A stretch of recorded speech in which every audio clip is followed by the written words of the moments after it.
मेरे पाकिस्तानियों, इस जैली हुकूमत ने अब अपनी वारदात डालनी शुरू कर दी है। आईनी तरमीम के बाद आप देख सकते हैं कि उन्होंने जितने भी चीफ जस्टिस यानी जितने भी चीफ है नेवी के हों या अपना एयर मार्शल हों, कोई भी हों, उनकी मुद्दत जो है ना 3 से बढ़ाकर 5 साल कर दी गई है। उसके बाद जजेस की जो तादाद है, पहले कहते थे जी 8 बढ़ाएंगे, फिर उन्होंने बोला जी कि हम 14 बढ़ाएंगे। अभी इन्होंने 34 तक भी कर दिया है कि हम 34 तक भी कर सकते हैं। यानी ये एक वारदात के ऊपर वारदात डालते जा रहे हैं। अब आप देखें कि जो एस्टेब्लिशमेंट के अंदर पहले तो 3 साल जो चीफ ऑफ आर्मी स्टाफ की मुद्दत थी, और इसको अगर अब इन्होंने अभी जाना था जनरल आसिम मुनीर साहब ने, तो अभी अगर मुद्दत बढ़ जाती है तो ये तो फिर नवंबर 2027 में जाएंगे। तो ये आई थिंक्स के जो दूसरे जर्नल्स हैं जो क्यू में बैठे हुए थे, जिन्होंने इतनी लंबी सर्विसेज दी हैं, उनके साथ भी जाती है बेसिकली।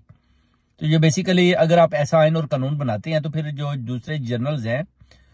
उनकी भी मशावरत इनके अंदर होनी चाहिए। चलें, ये इनका अंदरूनी मामला है, अगर वो नहीं बोलते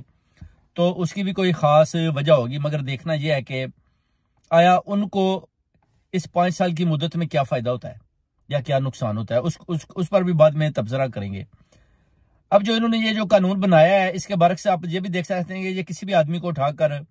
2 से 3 माह तक अंदर रख सकते हैं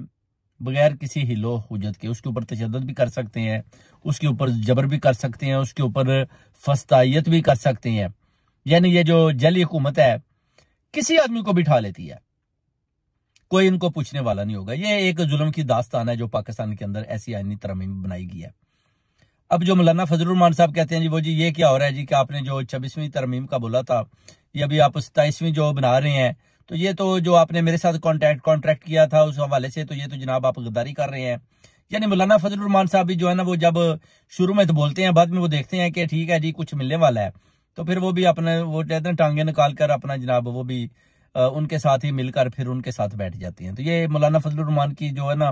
वो मैग्नेट की तरह हुकूमत के साथ चिमट जाना। खान साहब ने पहले भी बताया गद्दारी के ऊपर फिर गद्दारी करनी। अभी वो बोल रहे हैं, बाद में फिर ये 27वीं तरमीम के ऊपर भी बोलेंगे कि ये भी जनाब ठीक है। अब हुकूमत जो है वो अपना भरपूर तरीके से फायदा उठा रही है कि उन्होंने अब जो जजेस के हवाले से वफाकी हुकूमत ने जो फायदा उठाना है कि वो जी हम अपना जुडिशल कमीशन बनाएंगे, जिसमें वो कहते हैं कि हमारी तादाद ज्यादा होगी, अगर जजेस को चाहें तो हम अपनी मर्जी के साथ उनको भी उधर से उठाकर जिन जजेस को हम पसंद नहीं करेंगे तब्दील कर सकते हैं। तो फिर जो जजेस अभी अपना जैसे कि यही अफरीदी साहब चीफ जस्टिस आए हैं, फिर उनके और वफाकी हुकूमत के दरमियान एक किस्म का ये दंगल मच जाएगा, मुकाबला हो जाएगा। जब मुकाबला होगा तो ये अपने उन जजेस को जिनको ये पसंद नहीं करेंगे उनको हटाने की कोशिश करेंगे, और यही अफरीदी साहब बोलेंगे कि वो नहीं जी मैंने तो जनाब इन जजेस को नहीं हटाना। जैसे कि उन्होंने अपना जस्टिस मंसूर अली शाह साहब को उनकी निगरानी में इस अपना बेंच को बनाया है।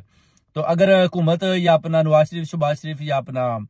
मरियम नवाज ये लोग पसंद नहीं करेंगे मंसूर अली शाह साहब को, उनको हटाने की कोशिश करेंगे, तो फिर एक किस्म का वो आप कह सकते हैं कि आइन के ऊपर, कानून के ऊपर ये एक बहुत बड़ा हथौड़े का वार करेंगे, यानी उसको गैर आइनी करने की कोशिश करेंगे। तो ये पाकिस्तानियों बेसिकली आइन और कानून के साथ बहुत बड़ा फ्रॉड हो रहा है जो नवाज शरीफ की निगरानी में हो रहा है। और उसमें मैं कहता हूं कि जनरल आसिम मुनीर साहब को भी ये सोचना चाहिए, वो भी उतने ही शामिल है। शायद कि वो पहले भी आपको पता रिटायर होने वाले थे, तो उन्होंने अपनी मुद्दत बढ़ाने के लिए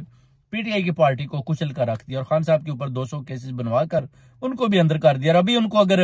5 साल की तोसी दी जाती है तो वो 2027 तक रहते हैं, तो वो कहते हैं कि ठीक है जनाब ये तो मेरे लिए खुशशाइन बात है, बार बार तो चीफ ऑफ आर्मी स्टाफ तो मैंने आना नहीं, तो चले ठीक है मैं जो है ना अपना इधर आ जाता हूँ, मैं अपना जनाब इस तरमीम को भी पास करवाने में आपका साथ देता हूँ। तो ये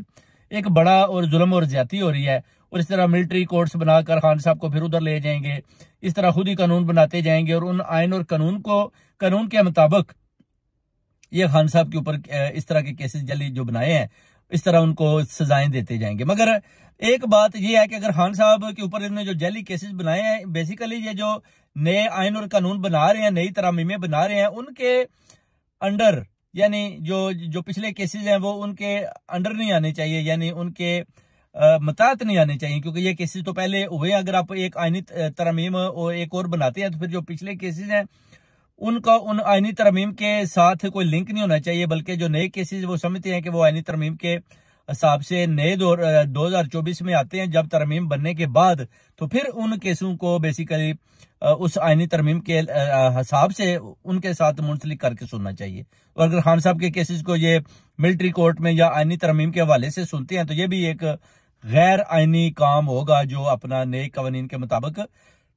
पुराने केसेस को उनके अंडर सुना जाएगा। तो ये पाकिस्तान में एक बहुत बड़ी गद्दारी हो रही है अवाम कौम के साथ और खान के साथ, और ये आपने नजर रखनी है, और इंशाल्लाह ताला हमारी भी इनके ऊपर नजर है।